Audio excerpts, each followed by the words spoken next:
Alright, hey class, this is the video lesson of 1.1, Writing and Interpreting Equations. This is just a recap. So we had some vocab. Equations are comparisons of two expressions. You know what equations generally look like. They'll have an equal sign, they'll have some expression or number on one side, equals some other different expression or combination of numbers and variables on the other side.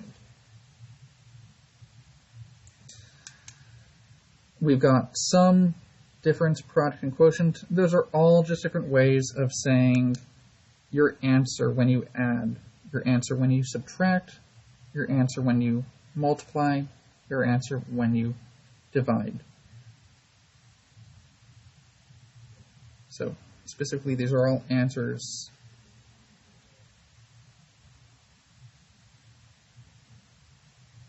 Your answer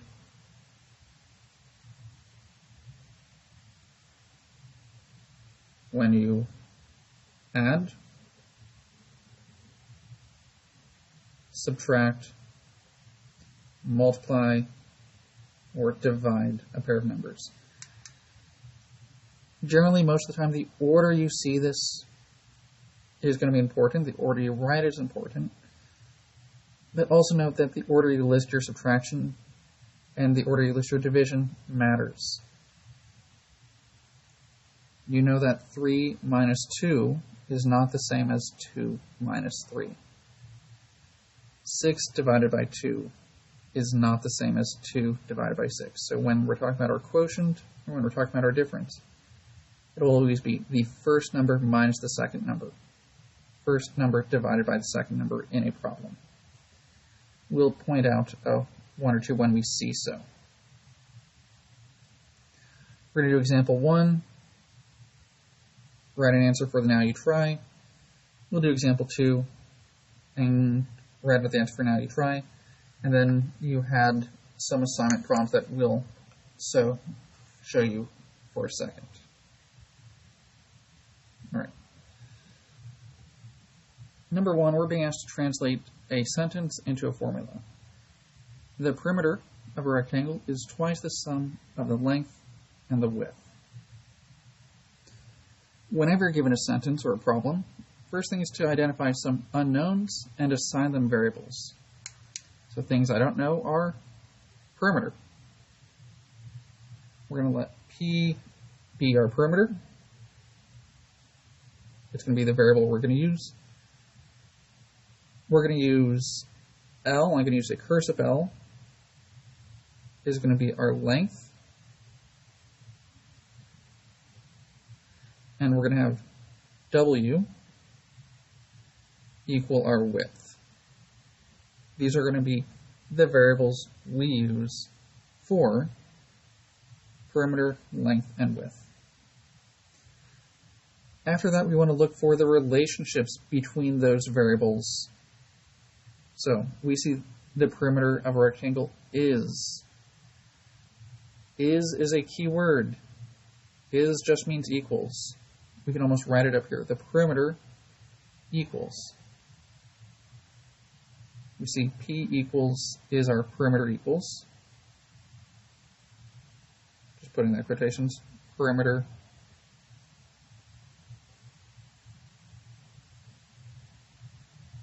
equals. Our perimeter is.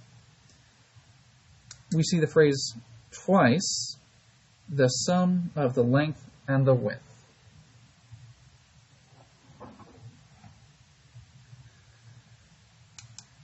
Twice is going to be 2 times.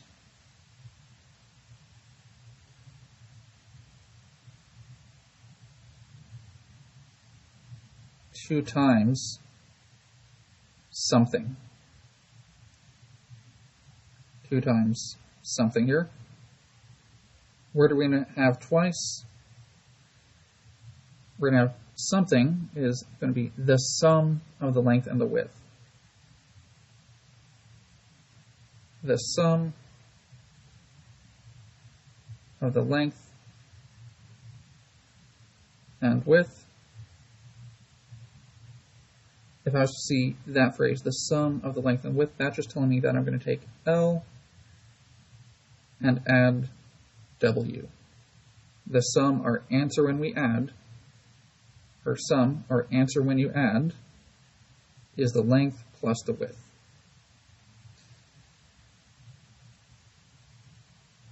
The sum is also sort of a grouping word. That means we're going to sort of put it in parentheses. We're going to find that sum, and then we're going to do something with it. We're going to have twice that sum, 2 times that sum. We're now sort of set up to write our sentence here as an equation. The perimeter of a rectangle is P equals twice, 2 times, the sum of the length and the width. The length plus the width, L plus W, multiplied by 2. If you see the phrase that is the sum, or the difference, or the product, or the quotient, you should probably place whatever pair of things that were mentioned in parentheses. It's a good way to sort of deal with any things that might be grouped together. Give you a minute to try out, or take the time to pause the video and try the Now You Try Now.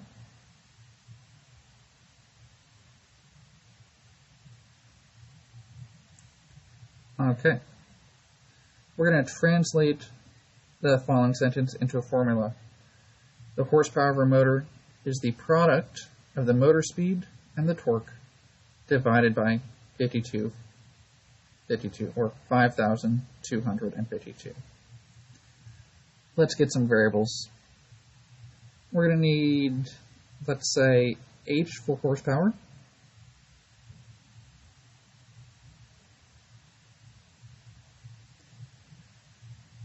Product, let's still thinking about variables. We've got motor speed. We could say S is motor speed.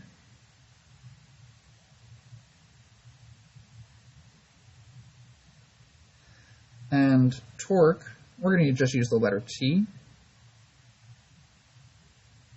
In a true physics class, you'd probably use some Greek letter for torque. But we're not a physics class. With H, S, and T, we're going to now describe the relationship. Horsepower of a motor is. So, horsepower is H equals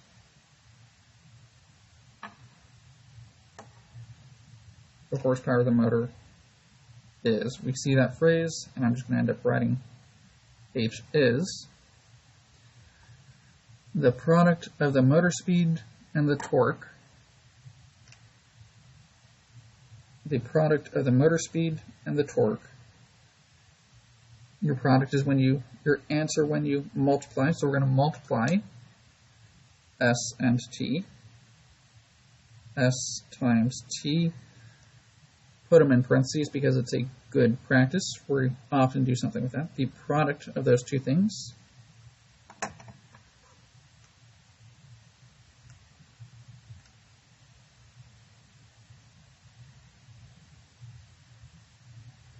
Last, we have divided by 5,252. We're going to be dividing the product, our answer here, by that number. So this is going to be over 5,252. That's where our division bar or our fraction bar comes in, and the rest of our work is finished.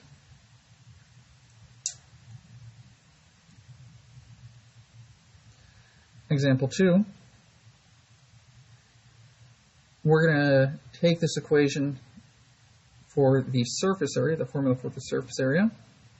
We're going to try and write a sentence for it, and then we're going to interpret that equation in the context of the situation talking about a rectangular prism. We see S equals, well, we're talking about the surface area, so that's probably, let's just write that, surface area.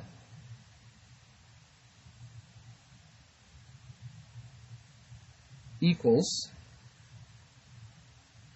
and then we see a bunch of multiplication, then some addition, multiplication, some addition, and some multiplication again. Now, we saw a way to talk about twice, about multiplying by 2, so this 2 earlier we said was twice, so I'm going to say twice as well. I'm going to say twice the product. We're multiplying two things.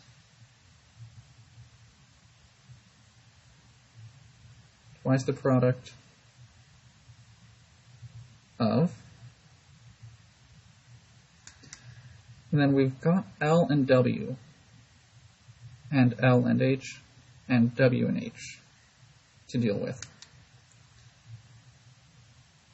We can probably make reasonable guesses as to what those are. If we're talking about the surface area, if we're talking about a rectangular prism, it's going to be a 3D shape. And as it's a 3D shape, it has to have a couple dimensions. It has to have a length to worry about. It has to have a width to worry about. It has to have a height. So a length, a width, and a height is twice the product of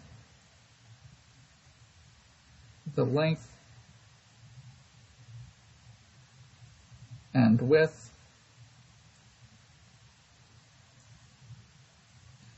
it's the length and the width are multiplying L times W times 2, so twice the product of the length and the width. And the rest of these boxes are basically the same. Twice the product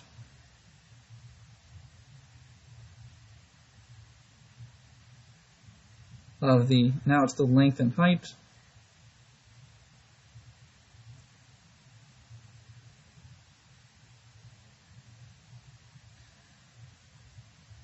and twice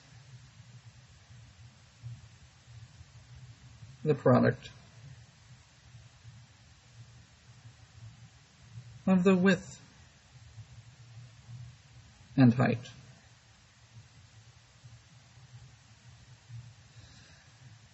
I forgot to include this little plus sign here, so we could just say plus between each of these. We would just read this off as sort of one sentence. The surface area equals twice the product of the length and the width, plus twice the product of the length and height, plus twice the product of the width and height. Now, with this written out, we can sort of talk more about this picture here. I'm going to draw just a larger one slightly down here, just so we can sort of visualize the problem.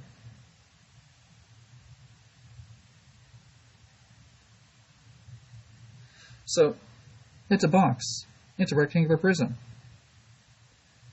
Thinking in 3D, we want to describe the surface area, the outside of it, like how much wrapping paper is going to take to wrap a Christmas present here.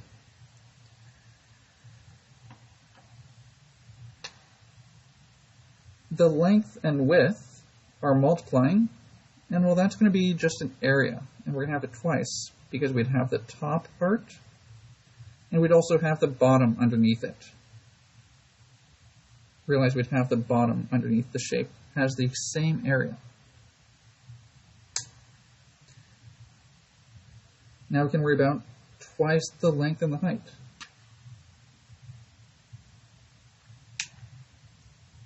You can sort of see the length times the height would be the front of the box. The front of the box would be that yellow area. It would be the length times the height, the area there. But don't forget, it would also be the back of the box as well.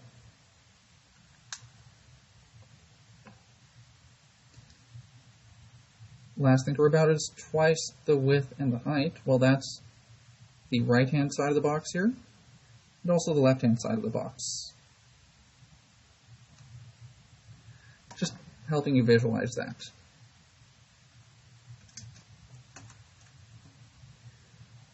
Take a minute to try the Now You Try. It's going to take a minute, pause the video.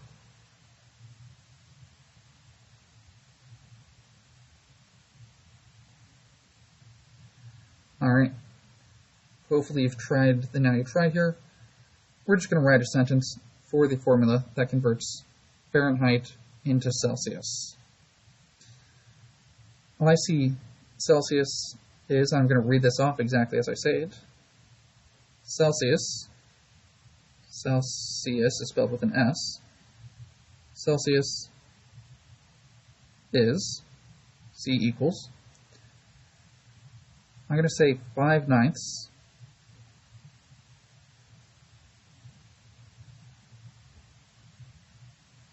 times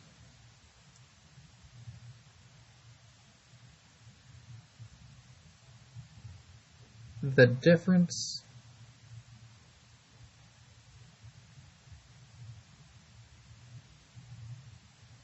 of Fahrenheit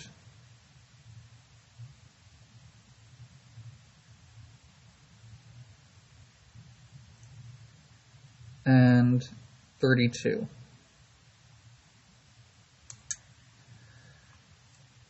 I'm going to highlight things just so we can sort of match things up. So we've got C equals, or Celsius equals is the matching sort of phrase there. 5/9 times, I see 5/9 here, and we're going to multiply by 5/9, 5/9 times. I don't see any addition, I don't see any subtraction, so it's going to be multiplying the difference of Fahrenheit and 32. That's what we have here. We've sort of grouped the Fahrenheit and 32 using that phrase, the difference.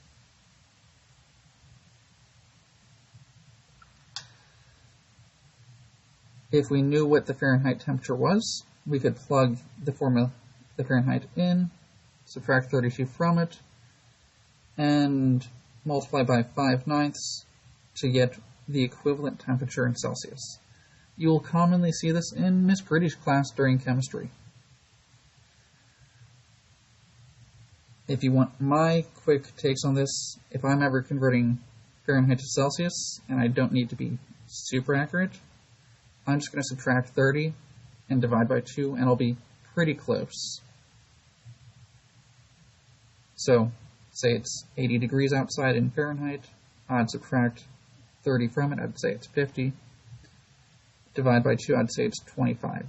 So I could roughly say that 80 degrees Fahrenheit is about 25 degrees Celsius. Just a good everyday world sort of thing.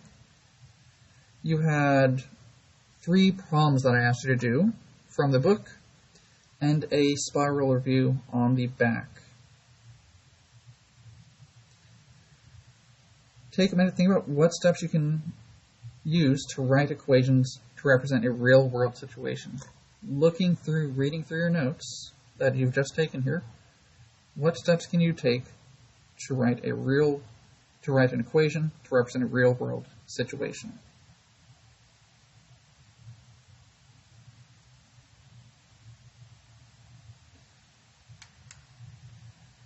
We can sort of just list off the steps up here. Hopefully you identified steps 1, steps 2, and steps 3. We're going to identify unknowns.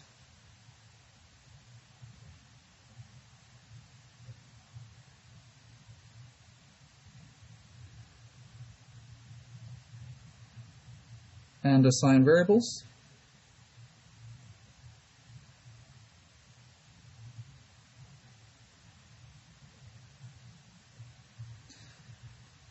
Identify given values, identify given values and relationships.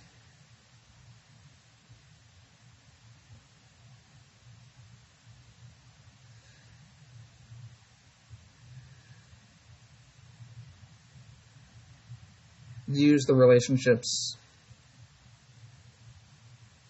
Use the sentence / relationships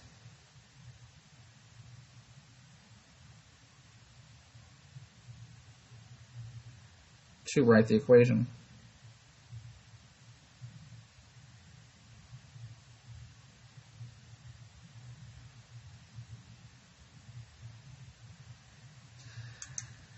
you had, as a homework, these 4 problems where you're just asked to write an equation to find number of athletes surveyed who did not play basketball, or write a 1-variable equation to represent the situation,